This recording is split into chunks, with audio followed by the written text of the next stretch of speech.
Muchas veces los adultos se molestan cuando se habla sobre el comportamiento, la manera, la forma que su niño se manifiesta en la escuela.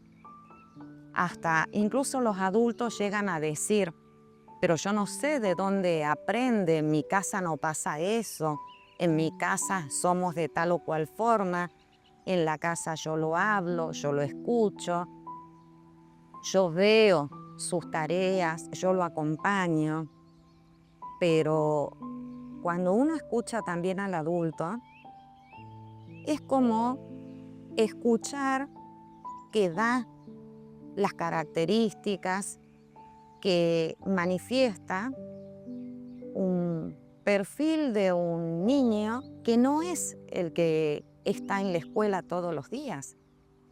Cuando se sigue conversando, cuando se le muestra un legajo, cuando se empieza a ver qué pasó el año anterior y hace 2, 3 años, se observan informes de otros docentes a donde se le ha solicitado que el tutor haga una consulta con un profesional especializado, ya sea un psicólogo, un psicopedagogo, porque ya se observaban actitudes, conductas, incluso en el aprendizaje, que ese niño no estaba con un rendimiento escolar acorde a la edad que tiene.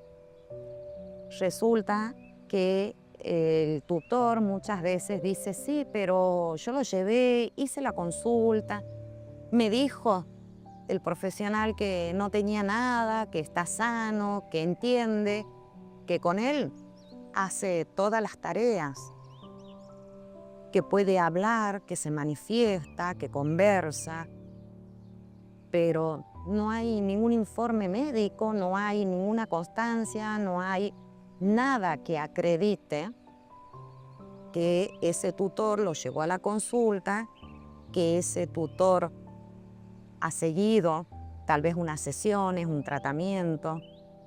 Se observa mucho en el habla, por ejemplo, cuando es tan importante en los primeros años de escolaridad que los chicos aprendan a hablar, porque como se habla, se escribe después. Y va transcurriendo la primaria y todavía hay ciertas dificultades en el habla. Eso necesita atención fonoaudiológica.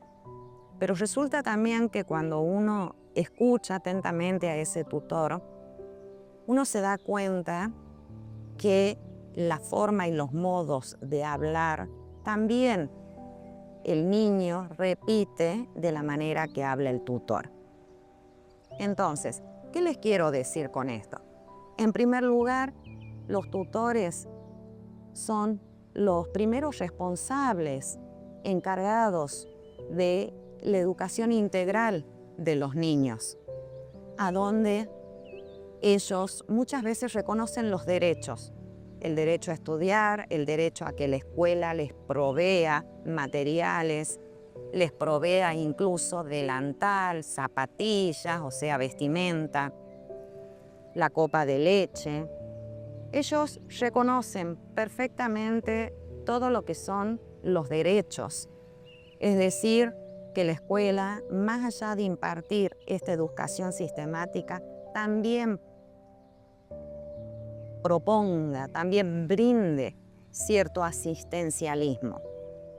Pero resulta que cuando se lo llama a reuniones de padres, en la primera reunión de padres, que siempre los docentes están tan dispuestos a explicar cómo se va a trabajar ese año, se habla sobre el reglamento de convivencia, sobre las normas escolares y la responsabilidad y la obligación que tienen esos tutores al tener ese niño, esa persona a cargo.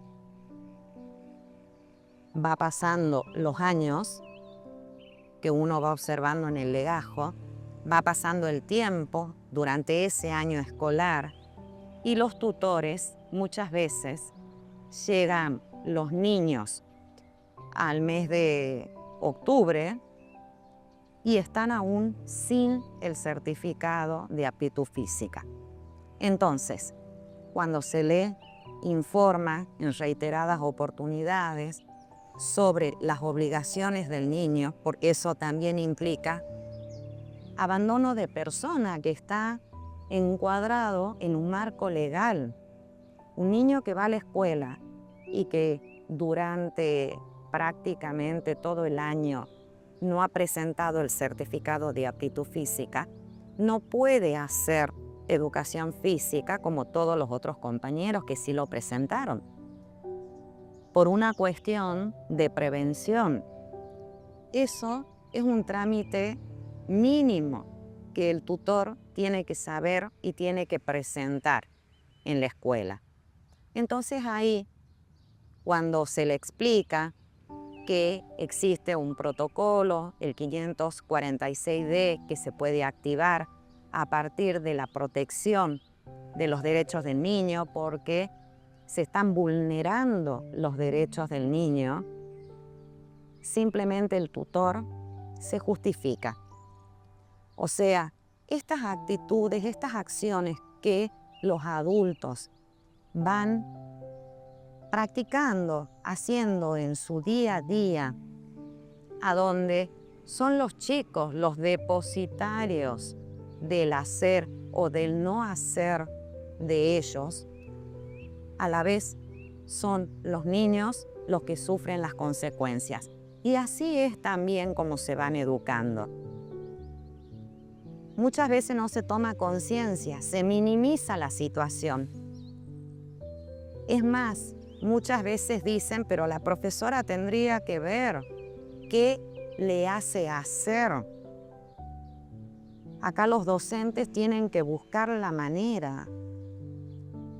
Y es ahí a donde aparece también otra forma, otra figura, que es la culpa. ¿Qué está diciendo el tutor cuando dice de esa manera? Bueno, yo no puedo, pero si mi hijo no hace o si mi hijo no aprende, la culpable es la docente, es el profesor, porque no está haciendo lo suficiente para que mi hijo aprenda. Pero resulta que ese tutor no hizo ninguna consulta y el docente le dijo en más de una oportunidad, trate de ver, haga una consulta profesional. El docente simplemente es un docente.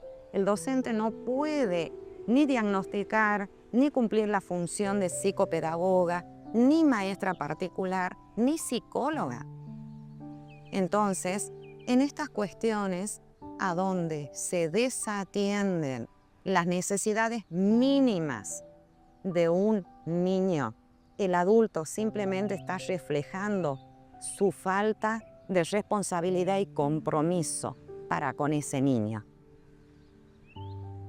Estamos entonces frente a la figura de los adultos que no se hacen cargo, no se hacen responsables de lo que implican.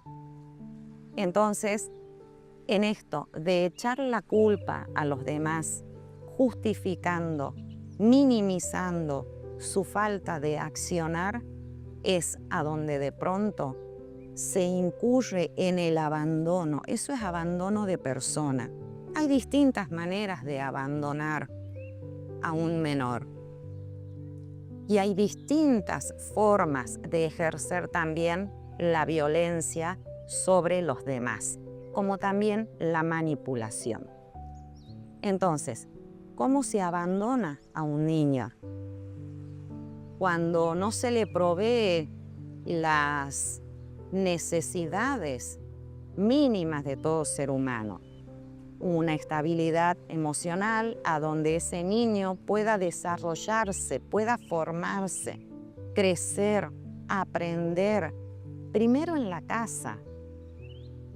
Cuando es contenido, cuando se siente que el pertenecer a esa familia significa para él protección, alivio, seguridad. Y muchas veces, lamentablemente, la familia no lo proporciona. Con actitudes simples muestra que puede existir un amor, pero condicionado al hacer y al comportamiento de acuerdo a los parámetros que el adulto define, sin que el niño tenga la posibilidad de plantear, preguntar o tener una explicación, a donde también ahí se van callando sus más profundos sentimientos, sus modos, su manera de ver la vida, porque en ese despertar que tiene todo ser humano, llega un momento de la vida que, como es la familia, el primer núcleo social a donde se desarrolla, empieza a observar y muchas veces dice: lo que yo veo, lo que yo vivo no me gusta. ¿Y qué hago? ¿Cómo puedo hacer? En principio, va a tratar de cambiar cómo funciona ese sistema familiar. Pero cuando se da cuenta que no está en él la posibilidad de cambiar esa dinámica familiar, muchas veces recurre a una toma de decisiones que en el 90% son decisiones que en primer lugar lo perjudican a él mismo. Escapes, huidas del hogar, empezar a buscar otros círculos a donde se sienta contenido, encontrar una persona tal vez en las redes sociales a donde empieza a chatear, a hablar, a entrar en confianza, a contar todo lo que es silenciado en ese ámbito familiar. Y ahí vienen los riesgos, los dolores, situaciones muchas veces irreversibles. En este tema de las redes sociales, que hoy en día es algo a donde se confían también los adultos. No está tranquilo, está estudiando, está con el teléfono, está con la computadora. Y ahí también es toda una comunidad a donde existe la captura, la trata de personas, el convencimiento, la contención esa que esa persona, ese niño, ese joven no tiene en su casa, la encuentra a través de las redes sociales, hasta que se llega a un encuentro y a partir de ahí muchas veces es la última vez que la familia ve a esa persona. Entonces, si es que empezamos a tomar conciencia, empezamos a estar un poco más atentos, los límites, mientras sean saludables, mientras sean una posibilidad de apertura, de escucha, de consenso, también es enriquecedor. Pero cuando el límite viene a partir simplemente de un autoritarismo a donde no se dan explicaciones y que viene con el callar, con el no te escucho, con lo que vos tenés para decir no me interesa, se está generando ahí una imposibilidad para que esta persona pueda expresarse, pueda crecer, pueda ir formando su individuación. Otro punto importantísimo es la función de cada uno. El adulto, dentro de lo que es el seno familiar, va a regir las maneras, las formas como se van a llevar todo esta convivencia, este día a día, pero no significa que tiene que ser algo con total autoritarismo. Tiene que ser algo a donde de pronto el adulto tome conciencia de que ese niño va creciendo, que ese niño va a reclamar distintas necesidades a medida que vaya creciendo, que en esas etapas de la vida tiene ese niño el derecho de ser acompañado, de ser contenido, de ser amado. Pero nos damos con que hay familias a donde pasa todo lo contrario. Está la manipulación, está el silencio, está la violencia física y lo más triste muchas veces que son los propios adultos los que dan ese ejemplo. En esta oportunidad les quiero hacer un llamado a la reflexión, a estar atentos al hecho de que no necesariamente podemos ser educadores con personas, con integrantes de la misma familia por vínculos sanguíneos, biológicos, porque de pronto se es familia cuando se trasciende esa parte de la naturaleza por el solo hecho de la biología. Se es familia cuando se construye, cuando se ama. Te amo por el solo hecho de que eres un ser humano y podemos crecer, podemos avanzar, podemos construir juntos una familia a donde determinados los roles de cada uno, asumir también que nos podemos equivocar, pero eso también es una posibilidad para superarnos. Con esta simple reflexión, hoy quiero despedirme de ustedes de una manera muy especial. Reflexionemos desde la familia, desde el lugar que cada uno está, porque también muchas veces lo más saludable para uno de los integrantes de la familia, para aquel que incluso se ha convertido en el chivo expiatorio de todo ese sistema, lo saludable sería también una retirada.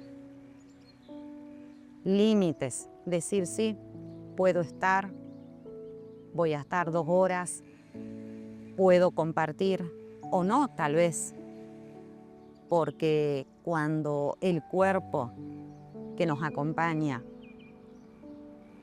no está de acuerdo con nuestro sentir, aparecen enfermedades, aparecen manifestaciones físicas a partir de esa alma que clama y que tampoco es escuchada. Les dejo esta reflexión. Hasta la próxima.